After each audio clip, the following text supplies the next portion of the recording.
Bradesco. Entre nós, você vem primeiro. Olá, boa noite. Boa noite. 2 homens já foram identificados como suspeitos de participar daquele roubo que terminou com a morte de um empreiteiro na zona oeste de São Paulo. Um dos suspeitos enfrentou a polícia e foi morto no confronto. O outro está foragido. Imagens obtidas com exclusividade pelo Jornal da Record mostram o carro usado pelos criminosos em outro roubo. Estas imagens ajudaram a identificar a quadrilha. O carro usado pelos criminosos aparece em uma praça na zona oeste de São Paulo. Nesse mesmo dia, eles invadiram e roubaram uma casa na região. O veículo é o mesmo usado no latrocínio do engenheiro Francisco Filippo, de 58 anos, na quarta-feira. Neste vídeo, dá para ver o carro sendo manobrado antes de ser abandonado. Esta câmera também flagrou o primeiro identificado, William Alex Bueno. O outro suspeito é Wesley da Silva. Todos os 2 que estão sendo acusados são conhecidos da polícia. As provas que nos levaram até esses 2 autores, que estão com prisão decretada, são provas técnicas, são provas de cunho científico. Pelos elementos que nós colhemos até agora, as nossas suspeitas mais fortes recaem sobre o William, como sendo o atirador. Hoje, policiais foram até a casa deles na zona leste da cidade. O William não foi encontrado, mas as roupas usadas no dia do crime estavam no local. Segundo a polícia, Wesley recebeu os agentes a tiros e morreu baleado. 2 outros homens foram detidos na casa, um deles por porte ilegal de arma. Segundo a polícia, a mesma quadrilha já era investigada por outros assaltos a residências em bairros da zona oeste de São Paulo. Em um dos casos, os criminosos fizeram o dono de uma rede de restaurantes e a família dele reféns por 12 horas. Os elementos usavam o mesmo veículo, a mesma linha de conduta, então nós começamos a compartilhar informações e por isso que hoje a operação foi deflagrada em conjunto. Dos 4 assaltantes que invadiram a casa do engenheiro, 2 ainda não foram identificados. Uma moto e um carro foram apreendidos e devem passar por perícia. Censo do IBGE revela que o número de evangélicos triplica em 30 anos e já passa de 47 milhões de brasileiros. Em Paris, Lula reforça a importância do acordo entre União Europeia e Mercosul. E ainda encontra disposição para interagir com artistas diante de Macron. Americanos se arriscam para registrar tornados na beira da estrada. Donald Trump diz que não pretende fazer as pazes com Elon Musk. Quase 80% dos brasileiros defendem que plataformas sejam responsabilizadas por postagens. No futebol, confira os times da Série A que aproveitam a pausa do Brasileirão para contratar reforços.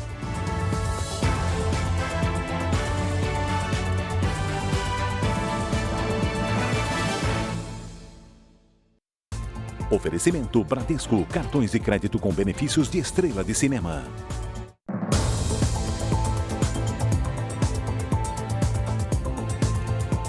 A polícia prendeu 2 suspeitos de roubar uma casa de câmbio num shopping no Rio de Janeiro. E olha o que os assaltantes fizeram para não serem notados. Eles usaram máscaras e se infiltraram no evento de fantasias que acontecia no local. Câmeras de segurança registraram a chegada da dupla na casa de câmbio num shopping no Recreio dos Bandeirantes, zona oeste da cidade. De máscaras, eles anunciaram o assalto e desligaram a energia de uma das salas. Os ladrões se aproveitaram de um evento no local para não levantar suspeitas. Um encontro de cosplay, onde pessoas se fantasiam de personagens de filmes, desenhos e jogos. Estavam armados. Só que a gente reparou que eles sabiam muito bem como tudo funcionava ali no estabelecimento. Diante da desconfiança, a polícia pediu uma lista de pessoas que já tinham trabalhado no estabelecimento. Ao analisar os vídeos antigos, os agentes encontraram uma semelhança física entre um ex-funcionário e um suspeito que aparece nas imagens. Pelas pintas no pescoço, a gente reconheceu um dos autores. E aí chamamos ele aqui e ante as provas que a gente tinha obtido, ele acabou confessando e deu o outro parceiro. Todos eram ex-funcionários do estabelecimento comercial. Lucas da Silva Oliveira e Gabriel Gomes da Silva Rodrigues vão responder por roubo qualificado. A defesa deles não foi encontrada. Uma barra de ouro e mais de R$42 mil em espécie haviam sido roubados. Parte desse dinheiro foi recuperada. O Jornal da Record teve acesso aos depoimentos do caso do empresário encontrado morto num buraco estreito no Autódromo de Interlagos, em São Paulo. A causa da morte ainda não foi confirmada, mas existe a suspeita de asfixia provocada pela compressão do tórax. Rafael Aliste esteve com Adalberto Júnior no evento de motociclismo na sexta-feira passada. Em depoimento, ele falou que depois de testarem algumas motos, os dois amigos tomaram cerveja e fumaram maconha e que Adalberto estava agitado, mas que não houve brigas ou desentendimentos até ele se despedir do amigo. A viúva de Adalberto, Fernanda Dandalo, de 34 anos, também prestou depoimento. Ela disse ter trocado mensagens com o marido durante o dia, que ele falou que voltaria às 8h30 da noite. Como Adalberto não chegou, decidiu procurar por ele às 11h30 e foi com a sogra até o autódromo sem encontrá-lo. Na madrugada, decidiu ligar para Rafael. Ele afirmou que Adalberto teria pipocado e ido embora, mas para ela ficar tranquila, porque ele não estaria muito alterado. O corpo de Adalberto Júnior foi encontrado na terça-feira em um buraco estreito, numa área de obras dentro do Autódromo de Interlagos. Ele estava sem as calças e sem os tênis, mas vestia uma jaqueta com o celular e os pertences nos bolsos. Agora há pouco, a polícia informou que o aparelho foi desbloqueado e que passa por análise. O laudo preliminar do IML apontou que o corpo não tinha lesões aparentes nem fraturas, mas constatou a presença de álcool.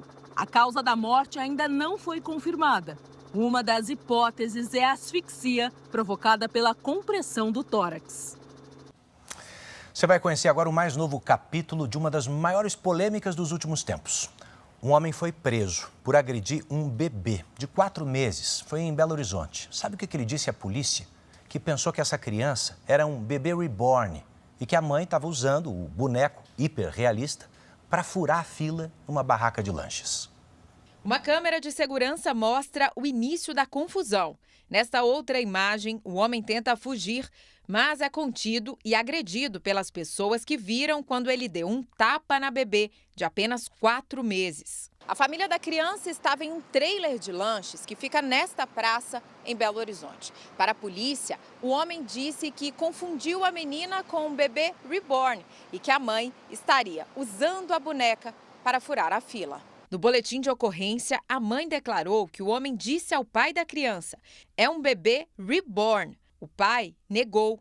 O homem, então, deu um tapa na cabeça da criança. Bebê Reborn é um boneco hiperrealista que imita detalhes de uma criança de verdade. Este vídeo, feito logo depois da agressão, mostra a menina no colo da mãe, ao lado do policial. O tapa causou um inchaço na cabeça da bebê, que ficou em observação no hospital e já teve alta. Eu não vejo direito, mesmo se fosse realmente um boneco, de dar um tapa, assim, algo que não é seu. A questão de agredir não faz sentido. Agora, sabendo que era um bebê real, faz menos sentido ainda. O homem foi preso em flagrante por lesão corporal. A audiência de custódia está marcada para amanhã. A defesa dele não se manifestou. O Supremo Tribunal Federal retomou essa semana o julgamento que pode responsabilizar as plataformas digitais e as empresas de tecnologia pelo conteúdo publicado pelos usuários. Uma pesquisa mostra que quase 80% dos brasileiros defendem a responsabilização dessas empresas. Michele é mãe do Lorenzo, de 10 anos, e do Luca, de 6, e vive atenta ao que os filhos veem nas redes sociais. Por mais que tenha os aplicativos voltados só para criança, é uma coisa que a gente não consegue ter controle assim, do que entra, do que sai.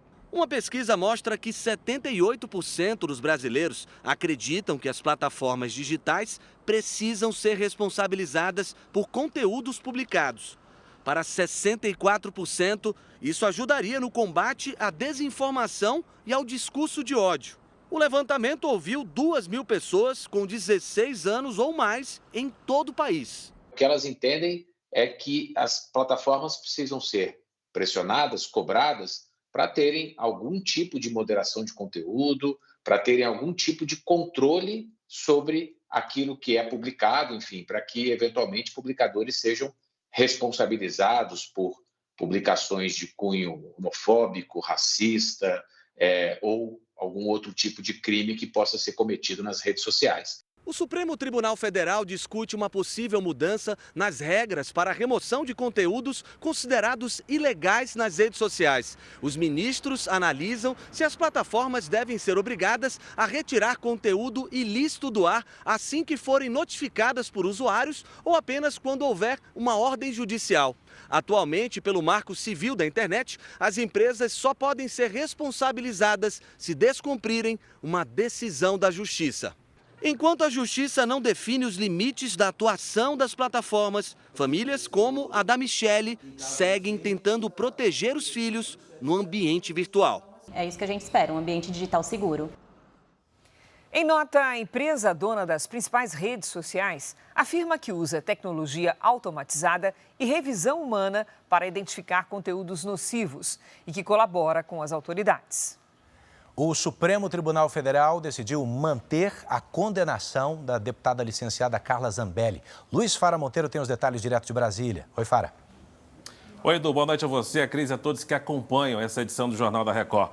A primeira turma do STF decidiu por unanimidade manter a pena de 10 anos de prisão para a deputada federal licenciada por invasão do sistema do Conselho Nacional de Justiça. Todos os ministros da primeira turma do Supremo Tribunal Federal seguiram o voto do relator, ministro Alexandre de Moraes. A defesa da deputada licenciada pedia a absolvição, alegando falta de acesso a todas as provas produzidas durante a investigação. Os advogados também contestavam a condenação de pagamento de multa de R$2 milhões por danos coletivos. Com a decisão, não cabe mais recurso à defesa de Carla Zambelli no processo sobre a invasão do sistema de dados do Conselho Nacional de Justiça. Agora, o Supremo pode pedir a prisão definitiva da parlamentar. A Câmara dos Deputados também vai ter que se manifestar sobre o mandato de Carla Zambelli, que está licenciada. A Constituição define a perda automática do cargo quando a condenação é resultado de uma sentença definitiva. Carla Zambelli deixou o Brasil depois de ter sido condenada pelo STF. Primeiro, ela foi para a Argentina, de onde seguiu para os Estados Unidos. E, segundo assessores, chegou ontem a Roma, na Itália, país em que tem cidadania. O nome da deputada foi incluído na lista de foragidos da Interpol. Ela pode ser presa em qualquer país que integre a Polícia Internacional, como é o caso da Itália. Procurada pelo Jornal da Record, Zambelli ainda não se manifestou sobre a decisão do STF.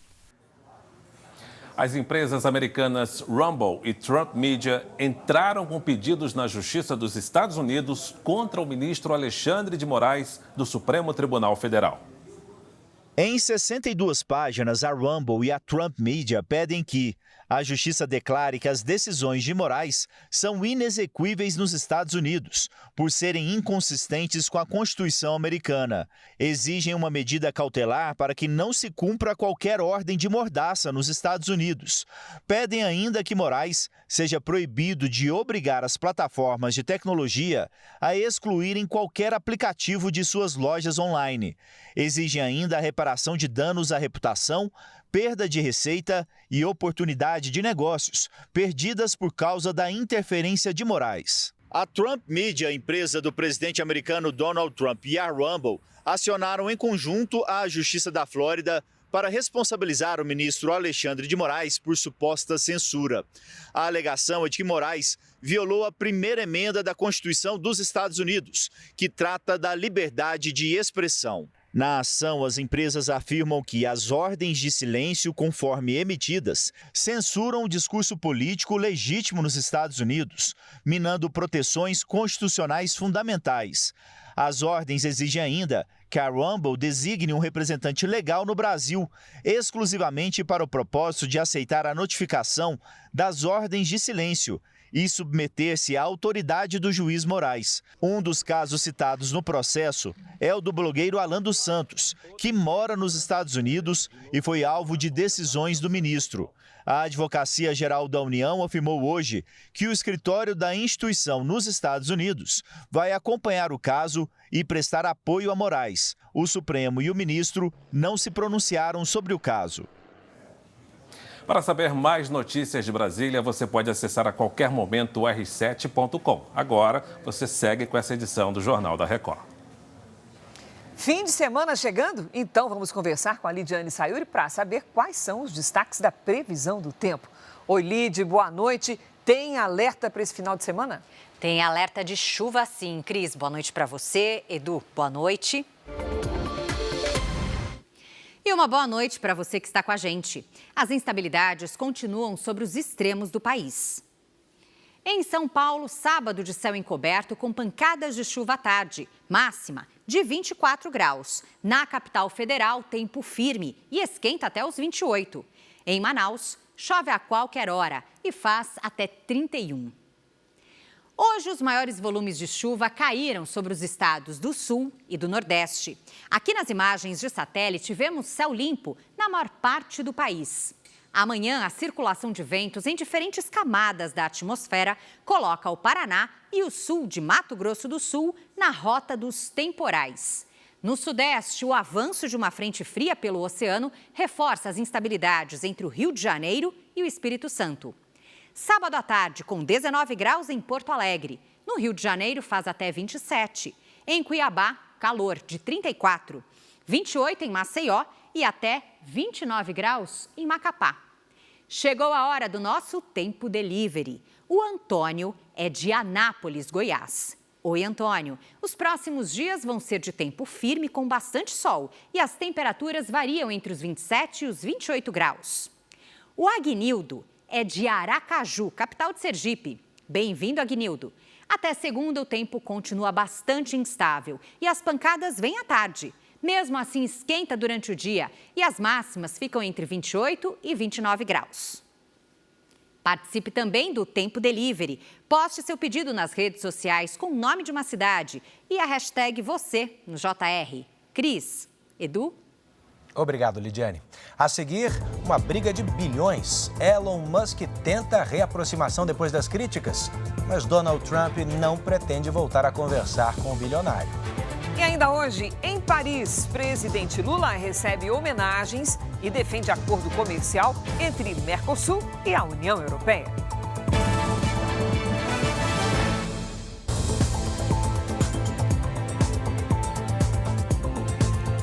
Estamos de volta para você saber que o presidente Donald Trump confirmou hoje que representantes dos Estados Unidos e da China vão se encontrar na semana que vem para negociar as tarifas de importação. A expectativa é de que a reunião ocorra de forma muito positiva, escreveu o presidente nas redes sociais. Trump revelou que representantes dos dois países vão se reunir em Londres na segunda-feira. O secretário do Tesouro, Scott Bessent, e o secretário do Comércio, Howard Lutnick, vão estar no Reino Unido. O anúncio acontece um dia depois do telefonema entre o presidente americano e o líder chinês Xi Jinping. Além da guerra tarifária, Trump enfrenta também uma guerra particular com Elon Musk. O líder da maior economia do planeta disse que o homem mais rico do mundo perdeu a cabeça. Trump diz que pode até vender ou doar o carro que comprou da montadora do bilionário no início do ano. Elon Musk se propôs a conversar por telefone com Donald Trump, mas segundo a Casa Branca, o presidente não tem a intenção de fazer as pazes com o bilionário. O clima entre os dois pesou depois das críticas públicas de Musk ao pacote fiscal que os republicanos tentam aprovar no Senado. Trump afirma que o projeto vai cortar despesas e impostos. Já o bilionário diz que a proposta vai aumentar o déficit fiscal dos Estados Unidos. O Departamento de Segurança Interna e o FBI elevaram o alerta para possíveis ameaças contra comunidades judaicas no país. A medida foi anunciada menos de uma semana depois de um ataque à manifestação pacífica no Colorado em defesa dos reféns israelenses sequestrados pelos terroristas do Hamas. Hoje, a procuradora-geral, Pam Bondi, revelou que o imigrante Kilmar Abrego Garcia, que havia sido levado para uma prisão de segurança máxima em El Salvador, foi trazido de volta para o julgamento nos Estados Unidos. Avanço tecnológico que preocupa. Pesquisadores americanos alertam para o rápido avanço da inteligência artificial. Todo mundo vendo isso de perto, né? Mas alguns modelos de IA já demonstram sinais de autoconsciência e chegam a se recusar a obedecer ordens. máquinas com controle sobre os humanos. As histórias de ficção científica parecem cada vez mais próximas da realidade, com o avanço da inteligência artificial. Cientistas que estudam os riscos desta tecnologia revelaram que alguns sistemas de inteligência artificial já dão sinais de autonomia e indicam comportamentos próprios sobre o que gostariam de fazer.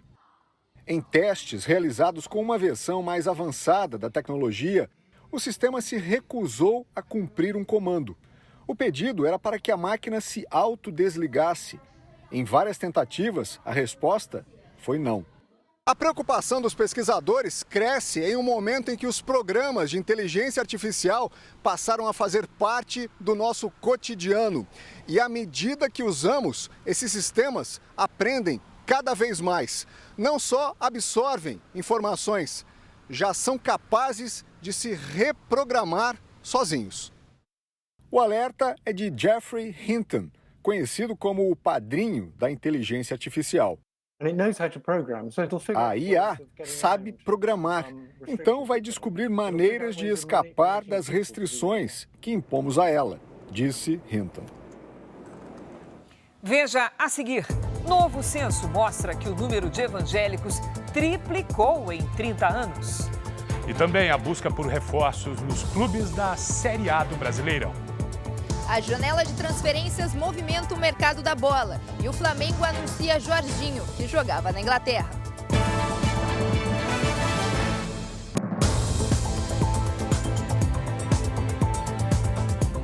O Brasil é o país com mais trabalhadores domésticos do mundo. São 6 milhões de pessoas, mais de 6 milhões, a maioria mulheres. E para muitos deles, essa atividade é mais do que um emprego. Na nossa reportagem especial de hoje, você vai conhecer profissionais que transformaram essa rotina de limpeza das casas em ponto de partida para novas oportunidades.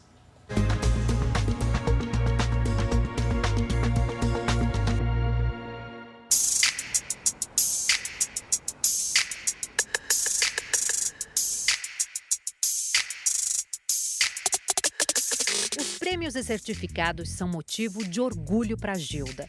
Por mais de 3 décadas, ela cuidou da mesma família. Foi babá, mensalista e governanta. Mas nunca se contentou com um caminho que parecia traçado desde os primeiros passos na profissão aos 10 anos de idade. Sem estudo hoje, você não chega a lugar nenhum. Mesmo que você não faça uma faculdade, hoje tem muitos cursos técnicos, gratuitos até. Que hoje, se você quiser no seu celular, você consegue estudar. O preconceito que encontrou pelo caminho virou combustível para a mudança de vida. Quando eu recebi uma proposta para ser sócia, né, de uma empresa, e aí eu ia ser sócia, e a pessoa falou para mim que eu não podia ser sócia porque eu era pobre, eu era empregada doméstica, então eu não podia ser sócia. E ali naquele dia eu falei, cara, eu não posso ser sócia, mas eu posso ser dona. Hoje, ela comanda uma empresa de serviços especializados e treinamento para diaristas e mensalistas. As aulas são sobre produtos e técnicas para um trabalho de limpeza melhor e mais eficiente. Ela sempre faz e depois ela pede pra gente fazer. Ela nunca fala assim, não, vocês vão lá e fazem. Ela faz primeiro e depois ela pede pra gente fazer.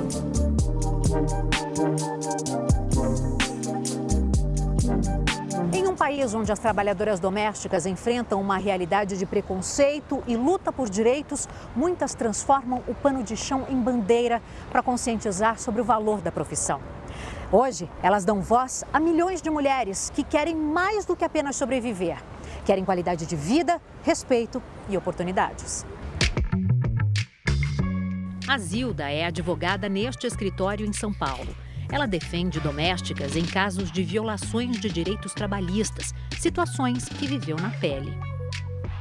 Eu também fui uma doméstica, eu também lavava o banheiro, também passei por esses problemas, esses desafios e também trabalhava na informalidade.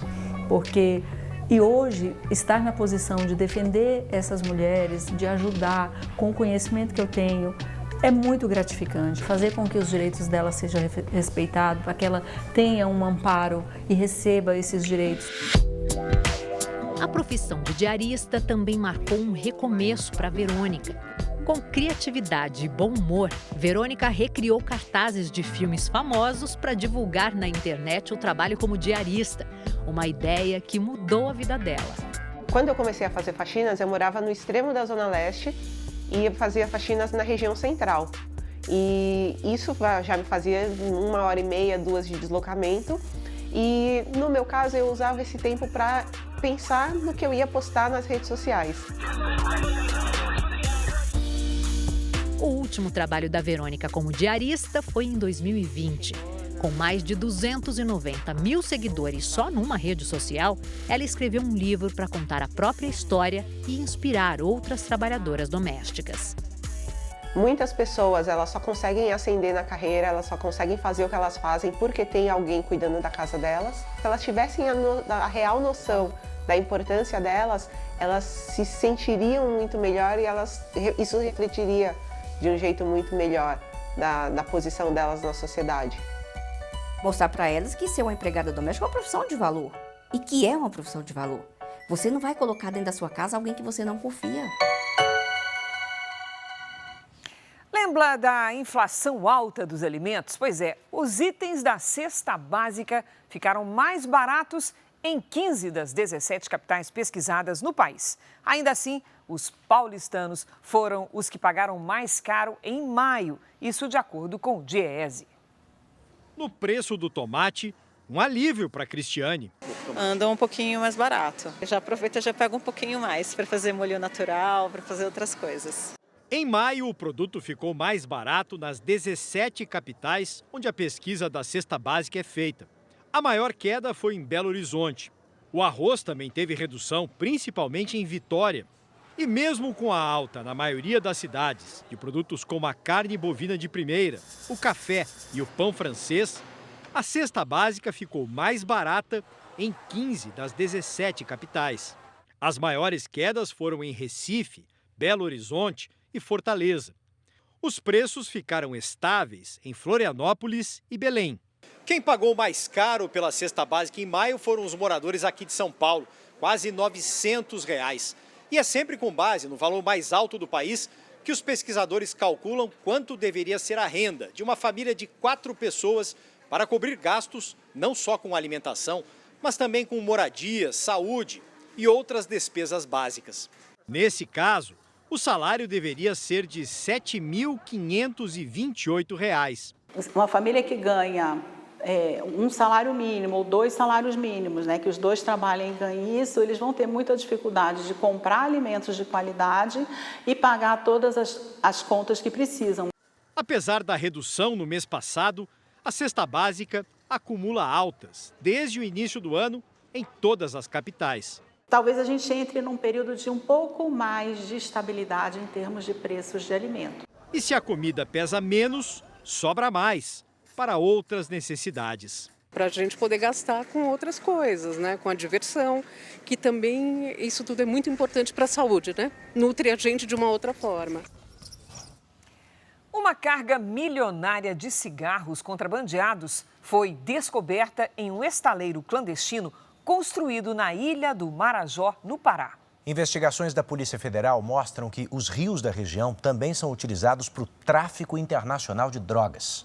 A Ilha do Marajó está no centro das atenções das autoridades do Pará. A Polícia Militar localizou em Soure, município a quase 100 quilômetros de Belém, um acampamento que seria utilizado como estaleiro clandestino de grandes embarcações. De acordo com a PM, o valor estimado do material apreendido ultrapassa os 4 milhões de reais. A ação resultou também na apreensão de uma carga milionária de cigarros contrabandeados do Suriname. Esses rios, eles possibilitam uma rede de tráfico, de interação muito mais dinâmica, o que dificulta claramente as ações do sistema de segurança pública e de defesa. E aí se torna um prato cheio para que grupos criminosos entrem na região e explorem esta vulnerabilidade. As investigações apontam que traficantes de drogas utilizam o rio Amazonas e afluentes para escoar parte da cocaína produzida na Colômbia e no Peru. O objetivo é chegar até o Oceano Atlântico, onde a mercadoria pode ser enviada para outros continentes. Na semana passada, a Polícia Federal apreendeu um barco, semelhante a um submarino, mas que não navega totalmente embaixo d'água. A embarcação foi encontrada em uma propriedade privada, no município de Chaves, no Marajó. É uma região, né, em que o transporte, né, por águas ele é a realidade, né?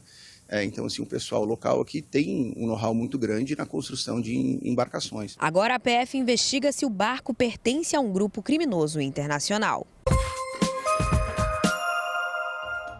O desmatamento na Amazônia cresceu 92% em relação ao mesmo período do ano passado. Segundo o Ministério do Meio Ambiente, a principal causa são as queimadas. No Paraná, um traficante usou uma viatura falsa para transportar 700 quilos de maconha. Uma câmera num carro da PRF registrou a perseguição. O criminoso perdeu o controle da direção e bateu o veículo. Ainda assim, conseguiu fugir a pé. A Guarda Municipal do Rio de Janeiro vai passar a ter uma divisão armada. O efetivo vai contar com 600 agentes que vão receber treinamento de 6 meses e começará a atuar no início do ano que vem. Uma carreta desgovernada invadiu esse restaurante em Comodoro, interior de Mato Grosso. Uma mulher que estava na porta conseguiu escapar por pouco. O motorista perdeu o controle da direção depois de ser atingido por outro caminhão na BR-174. Apesar da destruição, ninguém ficou ferido. Hoje, dia 6 de junho, é o Dia Nacional do Teste do Pezinho. 82% dos recém-nascidos no país fizeram o exame, que é muito importante para o diagnóstico precoce de doenças. O teste é rápido. Basta um pequeno furo no calcanhar do bebê para coletar algumas gotas de sangue, que vão ser analisadas. Luciana trouxe a neta até este posto de saúde em Salvador para fazer o exame, mas não saiu satisfeita. O SUS deveria oferecer mais, né, o completo, né, o que está faltando, porque tem muitas doenças. A quantidade de doenças detectadas pelo teste do pezinho, feito pelo Sistema Único de Saúde, varia de acordo com o estado. Na Bahia, atualmente são 7. O Distrito Federal, por exemplo, consegue rastrear até 62. 82% dos recém-nascidos no país fizeram o teste do pezinho, segundo dados do Ministério da Saúde. Exame obrigatório desde 2001, os pais devem levar os filhos, preferencialmente, entre o 3º e o 5º dia de vida, para a coleta de sangue. O teste é gratuito pelo SUS. Ainda há uma parcela da população que não faz esse exame. Isso tem consequências graves, porque quem não tem nada, ótimo, mas quem tem uma doença não é tratado. Os gêmeos Priscila e Luan foram diagnosticados com uma doença genética rara, que compromete a produção de hormônios essenciais. O diagnóstico precoce foi fundamental para o tratamento adequado. A gente não tinha noção do que estava passando, mas aí, devido ao tratamento, tudo que ela passou, graças a Deus, a gente está aí hoje com eles. O novo censo do IBGE acaba de mostrar mudanças importantes no perfil religioso dos brasileiros. A proporção de evangélicos triplicou no país em 30 anos e bateu um recorde. Já são quase 27% da população. São mais de 47 milhões de pessoas. Já o número de católicos diminuiu nos últimos 12 anos.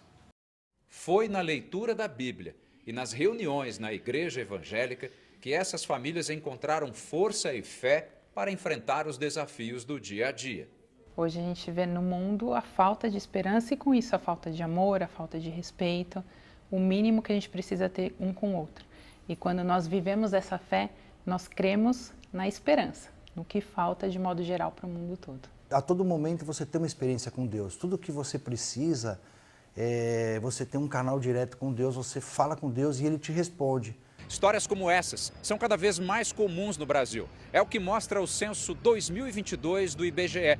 Segundo a pesquisa sobre religiões divulgada hoje, a proporção de evangélicos triplicou nas últimas 3 décadas. Em 1991, eram 9%. Em 2022, os evangélicos chegaram a 26,9% da população brasileira.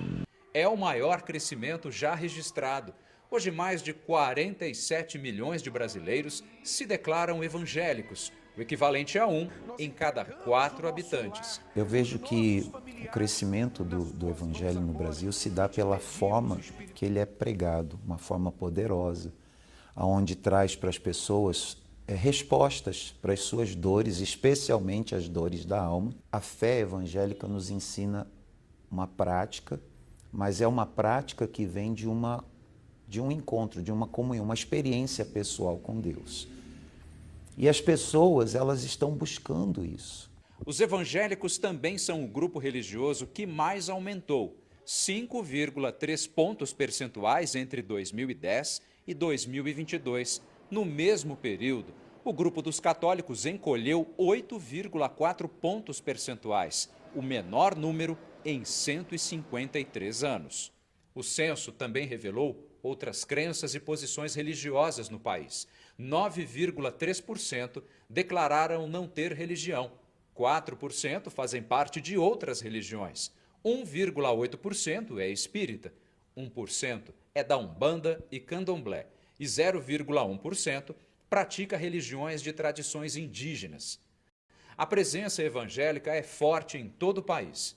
O Acre é o estado com mais evangélicos proporcionalmente, 44,4% da população.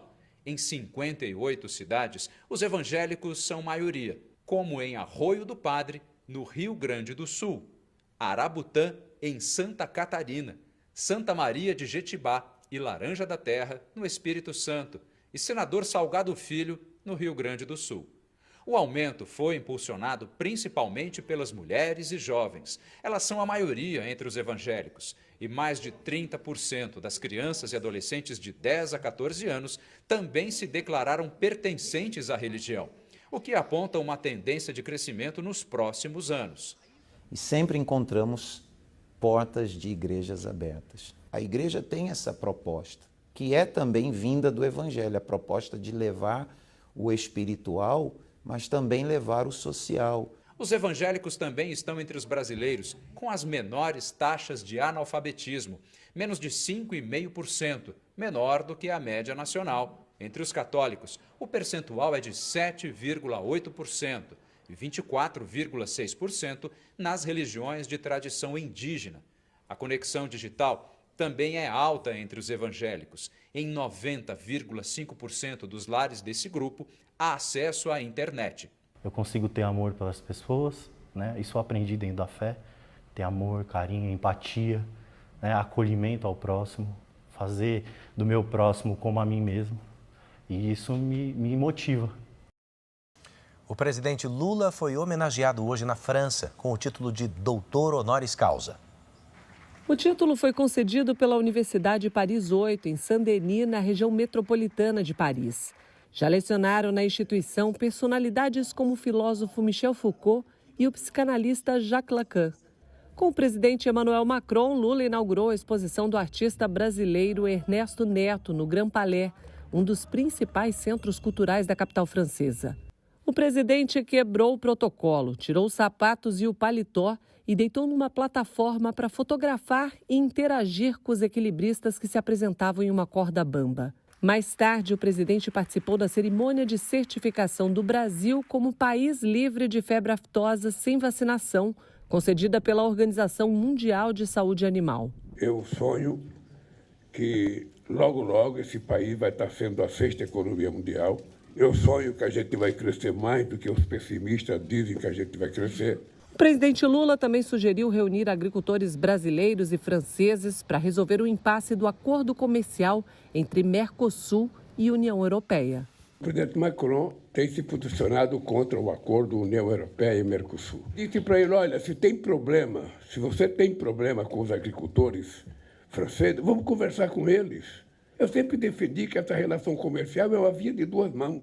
Hoje, o presidente francês disse que está disposto a assinar o acordo ainda neste ano, mas somente se os agricultores do Mercosul cumprirem as mesmas normas que são exigidas dos agricultores europeus. Amanhã, o presidente embarca para Nice, onde participa da Cúpula das Nações Unidas sobre os Oceanos. Ele foi convidado a presidir um painel de discussões em parceria com o primeiro-ministro da Grécia. No domingo, Lula vai a Mônaco para o Fórum de Economia Azul. outro evento sobre política ambiental. Na segunda-feira, antes de retornar ao Brasil, Lula visita a sede da Interpol em Lyon. Também hoje, na França, veteranos de guerra lembraram a operação que mudou o curso da Segunda Guerra Mundial.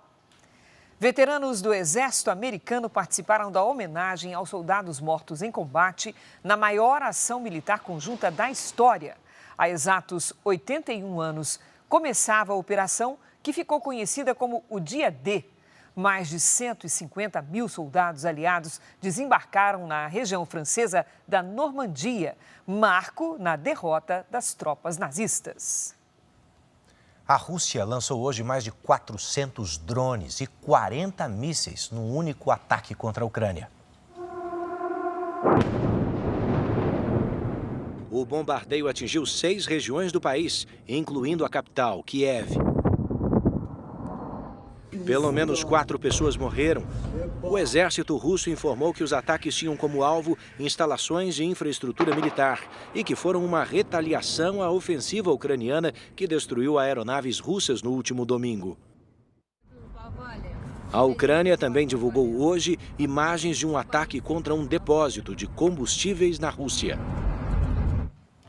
4 militares israelenses morreram e 5 ficaram feridos no desabamento de um prédio na faixa de Gaza. Os militares faziam parte de uma operação dentro do prédio que ficava em Khan Yunis, na faixa de Gaza. A construção desabou com a detonação de explosivos. Morreram na queda o major Ren Gross, de 33 anos, o sargento Yoav Haver, de 19, e mais 2 militares que não tiveram os nomes divulgados. Outros 5 ficaram feridos. O porta-voz do Exército disse que os militares precisam investigar prédios no território palestino. Eles procuram túneis construídos pelos terroristas do Hamas, onde as forças militares tentam encontrar os 56 reféns que são mantidos em cativeiro há mais de 1 ano e meio na faixa de Gaza. Foram distribuídas nesta sexta-feira mais de 8.000 caixas de alimentos em Rafah, no sul do território palestino. O centro de ajuda humanitária precisou ser fechado por causa da superlotação. Hoje, o exército israelense revelou que precisa convocar mais 10.000 militares para expandir as operações em Gaza. Ontem, o primeiro-ministro confirmou que Israel fornece armas para grupos palestinos que fazem oposição ao Hamas. Benjamin Netanyahu disse que a estratégia salva vidas de militares israelenses. Tornados foram registrados no Arkansas e no Texas, nos Estados Unidos. Em Oklahoma, mais de 13.000 casas ficaram sem energia elétrica. Um alerta de tempestade severa segue em vigor na região. Os tornados avançam para o leste do país com rajadas de até 130 km por hora. Os temporais danificaram casas, derrubaram árvores. Não há informações sobre mortes até o momento.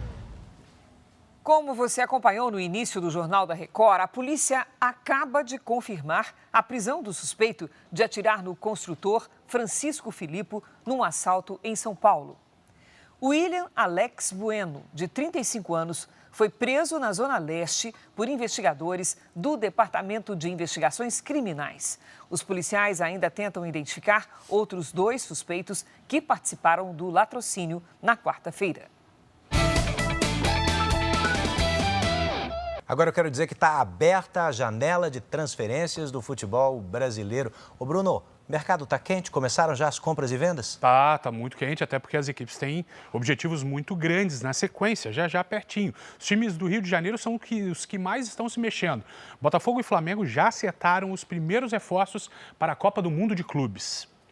O Botafogo saiu na frente e apresentou 2 jogadores. Caio Pantaleão veio do Krasnodar, da Rússia, para atuar na zaga alvinegra. Sempre bom estar jogando no meu país.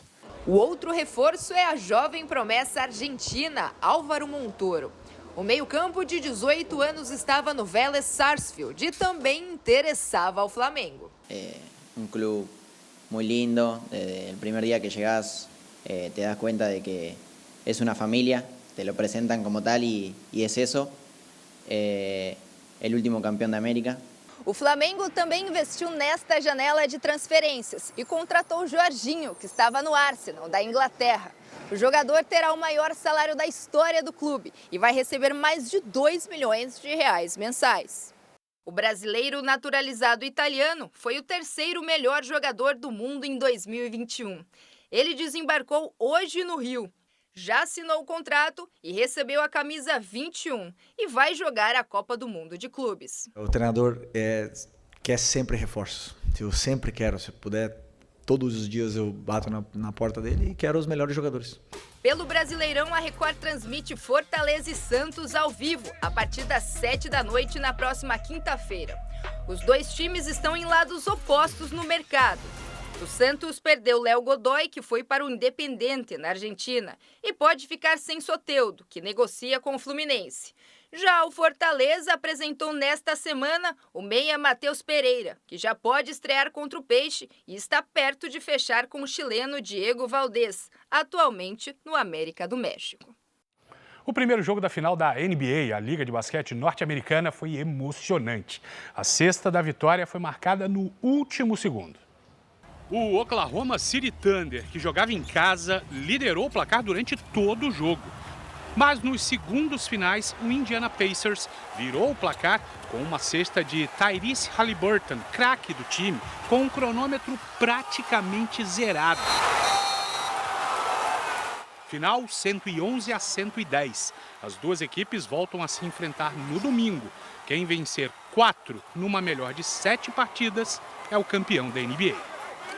Na quinta que vem, o Brasileirão vai voltar com tudo. A Record vai transmitir Fortaleza e Santos a partir das 7 da noite. A cobertura completa você acompanha também no R7 e no Play Plus. Cris, Edu. Valeu, Bruno. Obrigado. Olha, essa edição do Jornal da Record está terminando, mas à 00:30 tem mais JR. E você pode assistir ao JR no Play Plus e nas nossas plataformas digitais. Você já sabe, mas não custa lembrar, a Record está sempre ao vivo e de graça. Onde você estiver, basta abrir o Play Plus. Fique agora com a novela Força de Mulher e logo depois de Reis, você acompanha a Power Couple. Não perca. Boa noite, bom final de semana para você. Boa noite, bora para a próxima.